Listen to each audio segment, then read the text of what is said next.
మన ప్రభు అయిన యేసుక్రీస్తు వారి పేరట ప్రేమతో వందనాలు తెలియజేస్తున్నాను. దేవుడు నాకు ఇచ్చిన మరి ఒక చక్కని సమయం కొరకై దేవునికి నిండుగా వందనాలు తెలియజేస్తూ ఒక చిన్న సందేశాన్ని నేను మీతో ముచ్చటించడానికి ఆశపడి ఇష్టపడుతున్నాను. బాగున్నారా మీరందరూ? దేవుని మహాకృపను బట్టి మాత్రమే ఈరోజు ఆయన పాద సన్నిధికి వచ్చే అవకాశం ఇచ్చిన త్రియక దేవునికి నిండుగా వందనాలు, కృతజ్ఞతలు తెలియజేస్తూ సందేశాన్ని ఆరంభించుకుందాం. మీ చేతిలో ఉన్న పరిశుద్ధ గ్రంథాన్ని తీసుకోండి. అందరూ చేతితో తీసుకొని చూడటానికి, చదవటానికి, ఆలకించడానికి దయచేసి ప్రయత్నం చేయండి. ఇది చక్కని సమయం. చూడండి, పరిశుద్ధ గ్రంథం నుండి రూతు గ్రంథము. From the Holy Bible according to the book of Ruth, chapter 1, verse 1. అధ్యాయం 1 వచనము 1 చదువుకుందాం. రూతు గ్రంథము 1వ అధ్యాయము 1వ వచనము. న్యాయాధిపతులు ఏలిన దినముల యందు దేశములో కరువు కలుగగా యూదా బెత్లెహేము నుండి ఒక మనుష్యుడు తన భార్యను తన ఇద్దరు కుమారులను వెంట పెట్టుకొని మోయాబు దేశమున కాపురముండుటకు వెళ్ళెను. చాలండి. ఎవరా మనుష్యుడు? ఏమిటా కుటుంబం? ఎందుకు మోయాబు దేశం వెళ్ళవలసి వచ్చింది? అసలు వారి ప్రాంతం ఎక్కడా? సమస్యలు ఏంటి? ఈ దేశమును విడిచి ఆ దేశమునకు వెళ్ళటకు కారణము ఏంటి? What was the reason to move forward from one country to another country? ఏదైనా ఒక శ్రమ వస్తేనే కదా ఆ ప్రాంతాన్ని విడిచి వెళ్ళేది. ఏం జరుగుతుంది? అసలు ఎవరు అంటే ఇక్కడ కుటుంబ యజమాని పేరు ఎలీమెలెకు, ఆయన భార్య పేరు నయోమి. దేవుడు ఎలీమెలెకును నయోమిని ప్రేమించి ఇద్దరు కుమారులను దయచేశారు. వారి పేర్లు తర్వాత వచనములో ఉంటాయి. వారి పేర్లు మహులోను, కిలియోను. వీరిద్దరు మగ సంతానముగా దేవుడు వారికి దయచేసినట్లుగా గ్రంథము బోధిస్తూ ఉంది. అలాగే దేవుడు ఆ ఇద్దరు యవనస్తులను ప్రేమించి ఇద్దరు భార్యలను దయచేశారు. వారి పేర్లు, ఒక ఆమె పేరు వార్ప, రెండవ ఆమె పేరు రూతు. జాగ్రత్తగా గమనించండి. కుటుంబ నేపథ్యాన్ని చెప్పుకుందాం. ఆ కుటుంబ యజమాని పేరు చెప్పండి. మహులో, క్షమించండి, ఎలీమెలెకు. భార్య పేరు నయోమి. వారిని దేవుడు ప్రేమించి ఇద్దరు మగ సంతానమును దయచేస్తే వారి పేర్లు మహ్లోను, కిలియోను. వారిని దేవుడు ప్రేమించి కుటుంబాలుగా చేస్తే వారికి దేవుడిచ్చిన భార్యల పేరు వార్ప, రూతు. వీరు 6. అయితే మొదటగా మీరు ఎక్కడ జీవిస్తూ ఉన్నారంటే యూదయ దేశపు బెత్లెహేములో జీవిస్తున్నారు. దేవుడు వారికి ఇద్దరు సంతానం ఇచ్చినప్పుడు వారు జీవిస్తున్న దినాలలో సాగిపోతుండగా జాగ్రత్తగా గమనిస్తే ఆ ప్రాంతానికి కరువు వచ్చింది. There was a famine arose in the country called Judea. లేకపోతే యూదయ దేశంలో ఉన్న the area name was called Bethlehem. Bethlehem అనగానే మనసులోనికి వెంటనే మనకు రావాల్సింది మన ప్రభు అయిన యేసుక్రీస్తు వారు జన్మించిన స్వస్థలం. Christ is born in Bethlehem. Hallelujah. అలాంటి పుణ్యక్షేత్రం, అలాంటి దీవించబడిన క్షేత్రం ప్రాంతంలోనికి ఏమొచ్చిందని విన్నాము? కరువు వచ్చింది. కరువు వచ్చినప్పుడు సహజంగా ఎవరైనా మరి తమను తాము రక్షించుకోవడానికి ప్రాంతాన్ని, దేశాన్ని విడిచి వెళ్ళటం సహజమే.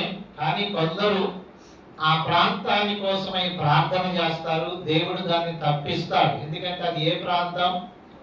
యేసుక్రీస్తు వారు స్వయముగా జన్మించిన జన్మస్థలములో ఇలాంటి కరువు వచ్చింది కనుక దేవుడా దయచూపని సహజంగా ప్రార్థన చేయవారై ఉన్నారు. ప్రాంతాన్ని విడిచి వెళ్ళేవారు తక్కువగా ఉంటారు. కొంతమంది పట్టుబట్టి ప్రార్థన చేస్తారు. మొన్న మనకి వరదలు వచ్చినాయి, విజయవాడ ప్రాంతంలో వరదలు వచ్చినాయి, లంక గ్రామాల్లో వరదలు వచ్చినాయి. మరి తెలంగాణ రాష్ట్రంలో ఎక్కువ చోట్ల కూడా వరదలు వస్తే ఎక్కువ మందిని గవర్నమెంట్ వారు సురక్షిత ప్రాంతాలకు తరలించారు. కొంతమంది స్వతహాగా మరి ప్రాణాన్ని దక్కించుకుందామని వెళ్ళారు. కొంతమంది అయితే వారి యొక్క అంతస్తుల మీద ఉండి ప్రాణాలు మాకేం కాదు అనే ఉద్దేశంతో అక్కడే వారి 2వ అంతస్తు 3వ అంతస్తుకి ఎక్కి ఉన్నట్టుగా భవంతులు ఎక్కినట్టుగా మనం చూస్తున్నాం. అంటే కొందరేమో రక్షించుకోవడానికి ప్రాంతాన్ని విడిచి వెళతారు, కొందరేమో మనకేం కాదు అనే ఉద్దేశంతో ఉంటారు. ఇక్కడ కూడా కరువు వస్తే వారిని రక్షించుకోవడానికి ఎక్కడికి వెళ్ళారంట? మోయాబు దేశానికి వెళ్ళారు. మోయాబు దేశంలో ఏముంటది అని పరిశుద్ధ గ్రంథం చెప్తుందంటే అక్కడ మోసం ఉంటదంట, పాపం ఉంటదంట, వ్యభిచారం ఉంటదంట, నగ్నంగా పూజా పునస్కారాలు చేసే ఏర్పాట్లు అక్కడ జరుగుతూ వాళ్ళ దేశ ఆచారం. That was the custom in the country of called Moab. ఆ మోయాబు దేశం. అయితే ఇక్కడ మనం గ్రహించవలసిన విషయం ఏంటంటే ఆ దేశానికి వెళుతున్న క్రమంలో నయోమి గారికి కష్టాలు వచ్చినాయి. ఏంటి ఆ కష్టాలు? వినండి. ఏమిటంటే మొదటగా తన శిరస్సు అయిన, చెప్పండి, శిరస్సు అంటే the top is called the husband. యజమానుడిని కోల్పోయింది, అంటే భర్త చనిపోయాడు. కొద్ది సంవత్సరాల తర్వాత మళ్ళా బ్యాడ్ లక్ ఏంటంటే నయోమి లాస్ట్ హర్ 2 sons. మళ్ళా కొద్ది సంవత్సరాల తర్వాత తన 2 చేతులుగా భావించబడుతున్న, మొదటేమో శిరస్సు అనబడుతున్న యజమానుడిని కోల్పోయింది.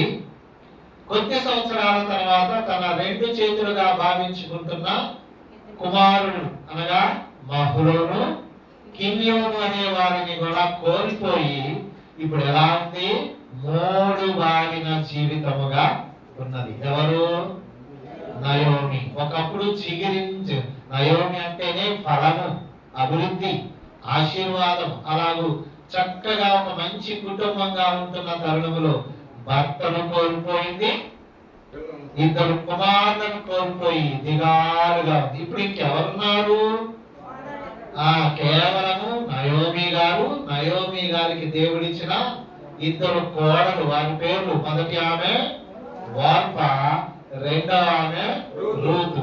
అయితే ఒక దినాన నయోమి గారికి ఒక వార్త వినపడింది. ఏంటి ఆ వార్త అంటే, నయోమి, నువ్వు ఏ దేశం నుండి తిరిగి వచ్చావో ఆ యెరూషలేము దేశాన్ని దేవుడు దర్శించి అక్కడున్న కరువును తొలగించాడంట. అక్కడున్న ప్రజలు సుఖశాంతులతో ఉన్నారనగానే ఇక నేను నా దేశానికి తిరిగి వెళతానని ఆలోచన చేస్తా ఉంది. చేస్తూ తనకు 2 కోడలతో ఒక మాట చెప్పాలని ఆశపడుతుంది. అది చదువుదామా? From the book of Ruth chapter 1 verse 15. 15వ వచనం.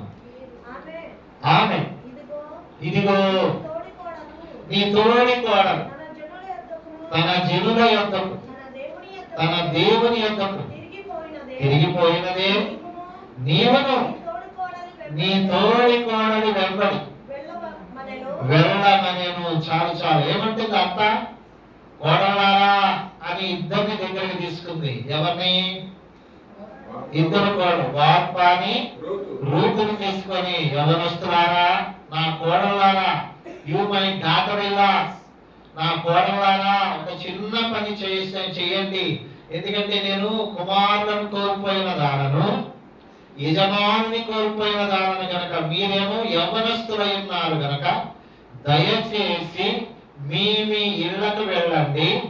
అక్కడ మీ తల్లిదండ్రుల ఆధ్వర్యంలో మరలా వివాహం చేసుకుని కాపురం చేసుకునే వయసులో మీరున్నారని మొదటిగా వార్పాని పిలిచి చెప్తా ఉంది, వెళ్ళండి.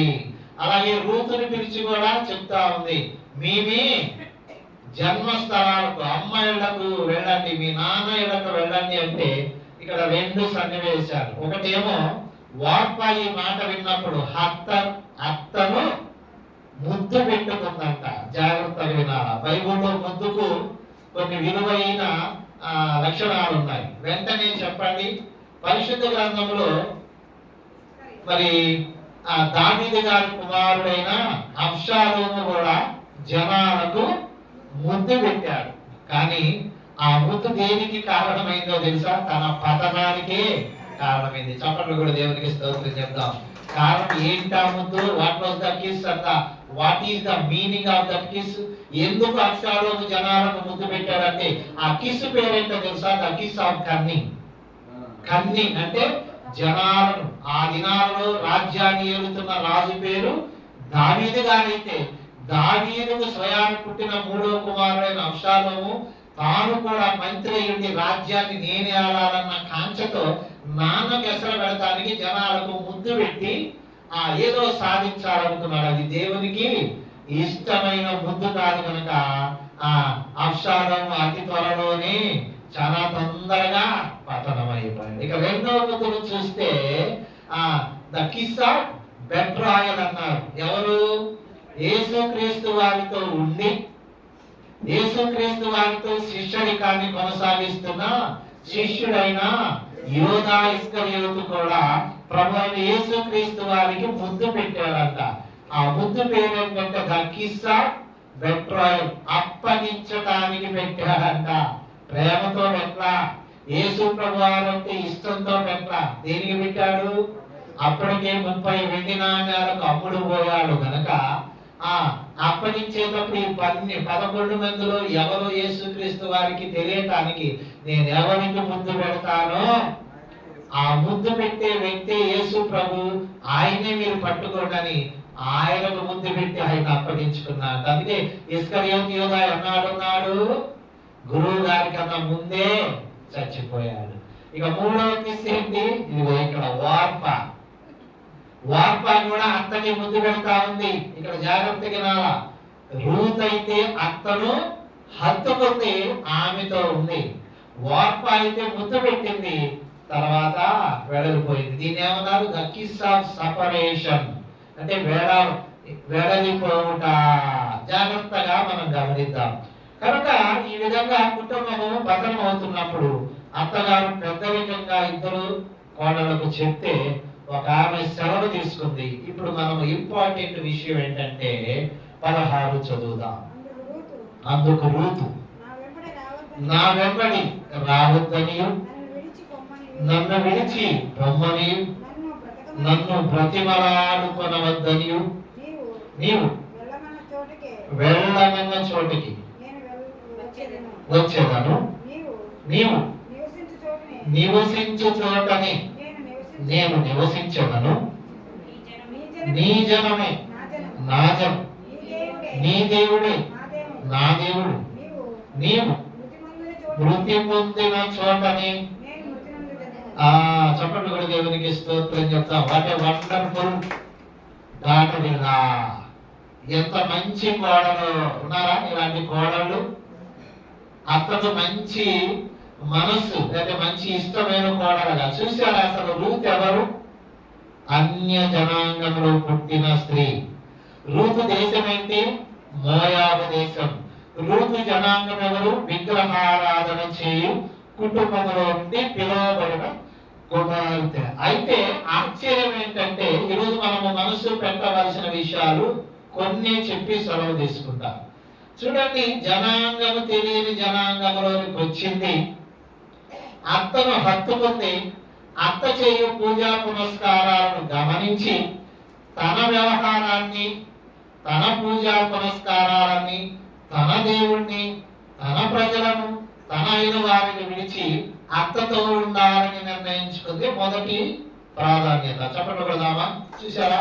ఒక చిన్న కోడలు, ఒక చిన్న అమ్మాయి ఎంత మంచి ఆలోచన చేసి చరిత్రకి ఎక్కిందంటే, అందుకే మత్తయి సువార్త అధ్యాయం 1:5 చదువుకుందాం. The book of Matthew chapter 1 verse 5. పాత నిబంధనలో ఉన్న రూతు పేరు కొత్త నిబంధనలో కూడా ఎలా ఎలాగ రాయబడిందో చూద్దాం. మత్తయి సువార్త 1:5. నయస్సోను సల్మానును కనెను, సల్మాను రాహాబునందు బోయజును కనెను, బోయజు రూతు ఎక్కడుంది? రూతునందు ఓబేదును కనెను. చాలు చాలు. అంటే ఏంటి? యేసుక్రీస్తు వారి యొక్క జననానికి ముందు రూతు ఉన్నది. రూతులో నుండి, అంటే బోయజు రూతు కలయిక ద్వారా ఈ లోకానికి ఒక కుమారుడు ఇస్తే ఆయనలో నుండి యేసుక్రీస్తు వారి వంశావళి వచ్చిందంట. చెప్పండి దేవునికి స్తోత్రం చెప్తాం. అంటే రూతు తీసుకున్న నిర్ణయం ఎంత మంచిదంటే, మీరు కూడా చర్చికి వస్తున్నారు, మీరు దేవుని విషయంలో తీసుకున్న నిర్ణయాన్ని కట్టుబడి ఉన్నారా? ఇక్కడ ఈ స్త్రీలో ఒకటి, యేసుక్రీస్తు వారి లోకానికి రావటానికి రూతు పేరు ప్రస్తావనకు రావటానికి ఆమె ఇక్కడ తీసుకున్న టైమింగ్ బ్యాక్, అంటే వెనక్కి వెళ్ళిందా, నేను వెళ్ళనందా? ఒక కోడలేమంది? వెళ్ళు అనగానే వెళ్ళిపోయింది. కానీ ఈమె, నేను వెళ్ళను, నీ దేశమే నా దేశం, నీ జనాలే నా జనాలు, నీ దేవుడే నా దేవుడు, నువ్వెక్కడ చచ్చిపోతే నేను అక్కడ చచ్చిపోతానని ఒక ప్రతిష్ఠత చేసుకుంటే దేవుడు ఆమెలో నుండి ఈ లోకానికి వచ్చాడు. గివ్ బిగ్ క్లాప్స్, చప్పట్లు కొడదాం దేవునికి స్తోత్రం. ఇంకా కొన్ని మంచి విషయాలు ఏంటంటే, ఇక్కడ ఆమె మాటలు చూస్తే అత్త గాని లేకపోతే ఈ ప్రాంతాన్ని ఆమె మెచ్చుకొని నేను వెళ్ళనంటాం.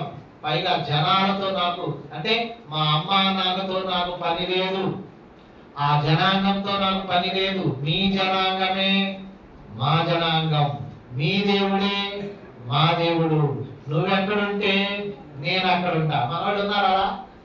మనవాళ్ళు చాలా మంది చెదిరిపోతా ఉన్నారు. ఏంటో అర్థం కాదు కొంతమందికి కదా. దయచేసి గమనించండి, మీరు నమ్మిన సంఘం ఎక్కడ, మీరు ఆరాధన చేస్తున్న ప్రాంతం ఎక్కడ. అప్పుడప్పుడు మీలో చాలా మంది అటు ఇటు వెళ్తా ఉన్నారు. రూత్ అయితే అసలు నేను అది విడిచిపెడుతున్నాను, నేను ఈ ప్రాంతానికి వస్తున్నాను మళ్ళీ వెళ్ళిందా? మీరు మనసులో పెట్టుకోండి. పరిస్థితులు ఏదైనా మీకు ఇష్టమే, ఎందుకంటే మీ చేతుల్లో ఉండాలి. నేనేమంటానా అంటే, నమ్మిన తర్వాత అత్తను విడిచిపెట్టిందా? వెళ్ళొచ్చుగా, పెళ్లి చేసుకోవచ్చుగా, వయసు ఉందగా. అత్త ఏమంది? వెళ్ళమ్మా, దయచేసి నువ్వు యవనంలో ఉన్నావు, మీ ఇంటికి వెళ్తే మీ అమ్మా నాన్న పెళ్లి చేస్తారంటే ఒక పాట ఏం చేసింది? వెళ్ళిపోయింది. మరి ఏం వెళ్ళొచ్చుగా. మీరు అదే గుర్తు పెట్టుకోండి. దేవుని నమ్మిన తర్వాత మీకు దేవుడు ఎక్కడ బాప్తిసం ఇచ్చాడు, మీరు ఎక్కడ ప్రభువుని నమ్ముకున్నారు, ఎక్కడ మీకు బలారాధన ఉంది, ఎక్కడ ఓనమాలు నేర్చుకున్నావు, దాన్ని మీరు నమ్ముకొని స్థిరంగా ఉంటున్నారా, అప్పుడప్పుడు చెదిరిపోతున్నారా? నేను మీ గురించి ప్రస్తావన చేయండి. ఇక్కడ రూత్ అయితే చెదిరిపోరా, చెప్పడమా? రూత్ అయితే కదలరా. రూత్ ఎక్కడ, ఎంత మంచి పేరు, వాస్తవానికి వెళ్ళొచ్చుగా. మంచి మాట అని అంటుంది. రెండో వాళ్ళు ఎందుకు వెళ్ళింది? బాగుంది ఆ మాట, నిజమే. ఇంటికి వెళ్తే మరి మా అమ్మ నాన్న ఎవరొకరు పెళ్లి చేసి చక్కగా కాపురం చేసుకోవచ్చు. మరి ఎందుకు వెళ్ళరా? మీరు ఆలోచన చేయండి. ఎవరు వద్దన్నారు? ఎవరైనా వెళ్ళొద్దన్నారా? వెళ్ళమని అంతే చెప్తుంది. పైగా నువ్వు యవ్వనంలో ఉన్నావంటే ఆమె అంటుంది, అత్త నువ్వే నాకు, మీ దేవుడే మన దేవుడు, నీ దేవుడే మన దేవుడు. అంటే ఏంటి? ఒకప్పుడు మా దేవుడు ఎవరు? మేము పూజించే దేవుడు. కానీ నీ దగ్గరకు వచ్చిన తర్వాత నిజమైన దేవుడు ఎవరో నాకు అర్థమైంది కనుక అత్తతో అంటుందండి ఆ మాటలు. ఒక చిన్న అమ్మాయి అండి, ఒక చిన్న యవనస్తురాలు చరిత్ర సృష్టిస్తుంది. అందుకే పాత నిబంధనలో ఉన్న రూతు పేరు ఎక్కడుంది? కొత్త నిబంధనలు ఎందుకు రాశారు? Talented person.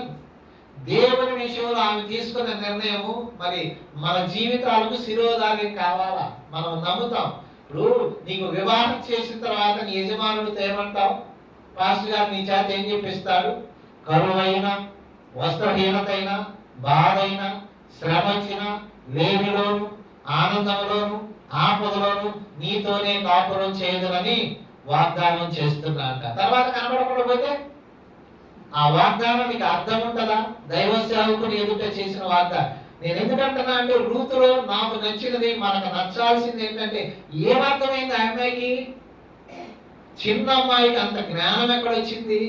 వెళ్ళనంటదేంటి, విడిచిపెట్టనంటదేంటి? మన మనవాళ్ళు ఏంటో పరిగెత్తుతారు, అర్థం కాదు. సమయం వచ్చిందంటే ఎక్కడికో వెళ్ళిపోతున్నారు. మీ చేతిలో ఉంది, కానీ బైబిల్లో రూతు అలా చేయట్లా. దేవుని నమ్మిన వారు అలా గుర్తుపెట్టుకోండి. మీరు మీ దేవుడిని నమ్మిన తర్వాత ఒక్కసారి మీరు వెనక్కి తిరగాకండి. కష్టం రాదా?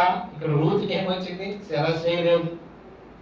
నయోమిని చూడండి, నయోమికి శిరస్సు లేదు, చేతులు కూడా లేవు. అవునంటారా? శిరస్సు అంటే భర్త, చేతులు అంటే వేరి. మరి ఆమె ఏమంటుంది? చక్కగా వారి యొక్క భవిష్యత్తును ఆలోచించి కుమార్తెలారా వెళ్ళండి అంటే, మొదట కోడలు వెళితే వెళ్ళిందేమో. రూతు చరిత్రలో ఎందుకు నిలబడిందంటే, నేను వెళ్ళను. ఇక నుంచి అంతా నేను ఒక స్టేట్మెంట్ ఇస్తాను. ఏంటి? నీ జనమే నా జనము, నువ్వు ఉండే చోటే నేనుంటా. మరి మీరు బాప్తీసం తీసుకుంది ఎక్కడ, వెళుతుంది ఎక్కడికి? ఏమీ అర్థం కావట్లేదు. గుర్తుపెట్టుకోండి, వెళితే వెళుతున్నారేమో కానీ నువ్వు మనసులో పెట్టుకోవాల్సిందంటే, బైబిల్లో ఈ చిన్నమ్మాయి ఈ రోజు మనకు నేర్పుతున్న పాఠం ఏంటంటే, నేను వెళ్ళను. ఆమెమో వెళ్ళమ్మ అంటుంది, ఈమెమో వెళ్ళను అంటుంది. ఎందుకని? ఆమెకు అర్థమైంది ఏంటంటే, నీ దేవుడే నా దేవుడు, నువ్వు పూజించే స్థలమే నా స్థలము. నువ్వు ఎక్కడ చచ్చిపోతే అక్కడ జీవిత కాలం మేము ఇక్కడే ఉంటామండి. మరణమైన వేదనైన ఆ దేవునితో కట్టుబడి ఉంటామండి. ఈ సంఘములోనే బాప్తీసం పొంది దేవుని ఆరాధిస్తూ నేర్చుకున్నాం కనుక మేము ఇంకా దేవుళ్ళో బలపడటానికి ఇంకా ఇది చేయండి, ఇంకా ఇలా చెప్పండి అని ఇంకా చేతైతే ప్రార్థన చేసి బహు బలంగా ఎదగాలండి. గుర్తుపెట్టుకోండి, రూతు మనకు నేర్పుతున్న మాటలు ఎంత ఆశ్చర్యంగా ఉందంటే, ఒక చిన్నదానికి ఎక్కడొచ్చింది ఆ తెలివి? నేను చదువుతున్నప్పుడు ఈ మాటలు ఎందుకంటే మన సంఘం బలపడుతుందని. మీరు కూడా ఇప్పుడు ఎదుగుతున్నారు అంటే, కొంతమంది బలపడిన వారు ఉండొచ్చు, అలాగే వాక్యము యూట్యూబ్ ఛానల్ ద్వారా వింటున్న వాళ్ళు అనేకులు బలమైన వారుగా ఉండొచ్చు, జ్ఞానవంతులుగా ఉండొచ్చు. కానీ ఒక ఇబ్బంది వచ్చినప్పుడు తొలగిపోయిందా, నిలబడిందా? యజమానుడు కోల్పోయినప్పుడు వెళ్ళిపోతానందా, వెళ్ళిపోనందా? ఎందుకు వెళ్ళిపోనంటుంది? యజమానుడు ముఖ్యం కాదు, బాధ ముఖ్యం కాదు. అత నువ్వంటే నాకు ఎందుకో ఇష్టంగా ఉంది, నువ్వు పూజించే దేవుడు అంటే నాకు ఎందుకో ఇష్టంగా ఉంది, నువ్వు వెళుతున్న యెరూషలేం అనే ప్రాంతం, అక్కడ ఉన్న దేవుని ఆలయం లేదా ఆ ప్రాంతం నాకు ఎందుకో ఇష్టంగా ఉంది, నేను కూడా నీతో వస్తానంది. చివరి మాటలు చెప్తా. అలా తీసుకునే నిర్ణయానికి దేవుడు రూతును ఆశీర్వదించాడా, మూడు వారిని జీవితంగా వదిలేశాడా? ఎలా ఆశీర్వదించాడో తెలుసా? ఎప్పుడైతే ఆమె ఆ ప్రాంతం నుంచి విడిచి ప్రాంతానికి వచ్చిందో, ఆ దేశంలోనే బహుగా ఆస్తిపరుడైన వాడిని యజమానుడిగా స్వీకరించి చెప్పడం దేవునికి స్తోత్రం చెప్తాను. ఒకప్పుడు పరిగె వేరుకుంటుందంట. ఒక చేలోకి వెళ్ళి పరిగె వేరుకొని కాసిన గింజలు తీసుకొచ్చి అత్తకిస్తా ఉండేదంట. ఏదో ఒక అనాథలాగుండి ఆ చేలో ఏదన్నా ఎవరైనా పడేస్తుంటే వాటిని ఏరుకుంటే మీరు చూసే లేదు, రాను రాను కొన్ని ఎకరాల ఆస్తిపరుడైన వానికి భార్య అయిందంట. చెప్పడం కొడదామా? ఎలా వచ్చింది ఆ భాగ్యం? నమ్మకంగా దేవుణ్ణి వెంబడించింది కనుక. దేవుడు అంటే ఒక మంచి స్టేట్మెంట్ ఇచ్చి, నేను విడిచిపెట్టను, నీ దేవుడే నా దేవుడు అంద కనుక ఆ దేవుడు అంట మరి ఆ ప్రాంతంలోనే ఒక మంచి ఆస్తిపరుడైన రిచెస్ట్ ఫెలోకి మరి చేస్తే ఆయనలోంటి యేసుక్రీస్తు వారి లోకానికి రక్షకుడుగా, అంటే ఆ జన్మ ఆ యొక్క వంశములో నుండి యేసుక్రీస్తు వారి లోకానికి రక్షకుడుగా, అంటే రూతు గర్భం ద్వారా క్రీస్తు వారి లోకానికి వచ్చాడు. మరి నువ్వు కూడా దేవుని నమ్ముకున్నావా? స్థిరంగా నిలబడుతున్నావా? అప్పుడప్పుడు చెదిరిపోతున్నావా? చెదిరిపోవడం నీ చేతిలో ఉండొచ్చేమో, కానీ దేవుడికి ఎవరు కావాలా? స్థిరంగా నిలబడి ఉంటే. ఎందుకో తెలుసా? నీ స్థిరత్వాన్ని చూసి దేవుడు నీ ద్వారా గొప్ప కార్యం చేస్తాడమ్మా. ఇప్పుడు రూత్ అనుకుందా, నేను మళ్ళీ పెళ్లి చేసుకుంటాను, నాకు మంచి ఆస్తిపరుడు వస్తాడని అనుకుంటారా? బోయజు అనే ఒక గొప్ప ఆస్తిపరుడిని చేసుకుందంటే ఆమె స్థితి, స్థాయి, చరిత్ర మారిపోయింది. దేవునికి మహిమ కలుగును గాక. నీ స్థాయిని కూడా మారుస్తాడమ్మా దేవుడు. స్థిరంగా నిలబడు, నమ్మిన దేవుని గట్టిగా ఉండు. శ్రమ రాదు అనుకోవద్దు, బాధ రాదు అనుకోవద్దు, కానీ ఏం చేయాలా? నిలబడి దేవుని నామాన్ని ఘనముగా మహిమపరచు. చెదిరిపోగాకండి, కనబడకుండా పోగాకండి. నీకు దేవుడు ముఖ్యం. నేను అదే పదే చెప్తున్నా. మనకి ఎవరు ముఖ్యం? మనలను రక్షించిన దేవుడు ముఖ్యం. మనకిచ్చిన రక్షణ ముఖ్యం, పరిస్థితులు కాదు. ఇప్పుడు మనము బాగున్నామండి. విజయవాడలో భయంకరమైన వరదలు వచ్చి ఎన్ని బాధలు పడ్డారండి, ఎంత ఆస్తి నష్టం కలిగింది. మరి మనకేంటి? మన పక్కనే ఉన్న మండలానికి పక్కనే కొల్లూరు మండలంకి వెళ్తే వరదలు వచ్చి ఎంత బాధపడ్డారండి. మన పక్కనే ఉన్న రాష్ట్రానికి వెళ్తే హైదరాబాద్ ప్రాంతంలో ఎంత బాధపడ్డారు. మనం మరి చుండూరు మండలంలో మున్నంగివారిపాలెం గ్రామంలో, లేకపోతే ఇటు పక్క బాపట్లలో కానీ, ఇటు పక్క తెనాలిలో కానీ, ఇటు పక్క కానీ ఎక్కడా మనకు ఆ బాధ రాలేదు. కానీ చెదిరిపోకుండా నిలబడు. నీ దేవుడు నిన్ను ఎందుకో కావాలని ఆపదలో నీకు పోనీలా. వారు ఆపదలో ఉన్నారు, మనం ఆపదలో లేకపోయినా గుర్తుపెట్టుకో, ఆపద రాదని కాదు, ఆపద రానివ్వరా. దేవుడికి నువ్వంటే ఎందుకో కొద్దిగా ప్రేమ నీ ఎడల చూపాడు కనుక దయచేసి ఆ ప్రేమకు బొత్తుడు అయి ఉండి అంతవరకు నమ్మకంగా ఉండి రూతును దీవించిన దేవుడు, రూతు కష్టాలలో నుండి ఆనందాన్ని పంచడానికి కారకులైన దేవుడు. ఇప్పుడు చెప్పండి, ఆమె వివాహం చేసుకున్నప్పుడు ఎంత సంతోషించుంటాడో. పేరాలు ఎరుకుని పేరాలు తీసుకొచ్చి అత్తగా పెట్టేదంట. కొంచెం చేలో ఉన్న ఆ యొక్క చిన్న చిన్న ఏరుకొని పరిగి తీసుకొచ్చి పెడతంటే ఇప్పుడు కోట్లకు ఆస్తి పర్రాలు అధిపతి అవరాచపట్లు కూడా దేవునికి స్తోత్రం చెప్తాను. నమ్మకంగా నీ దేవుడితో ఉండు, నమ్మకంగా నీ సంఘంలో ఉండు, నమ్మకంగా నీ యొక్క విశ్వాస యాత్రను కాపాడుకో. దయచేసి రూతు లాంటి దీవెన పొందుకోవడానికి ప్రయత్నం చేయి. దేవుడి మాటలు మన కొరకు దీవించును గాక. ఆమేన్.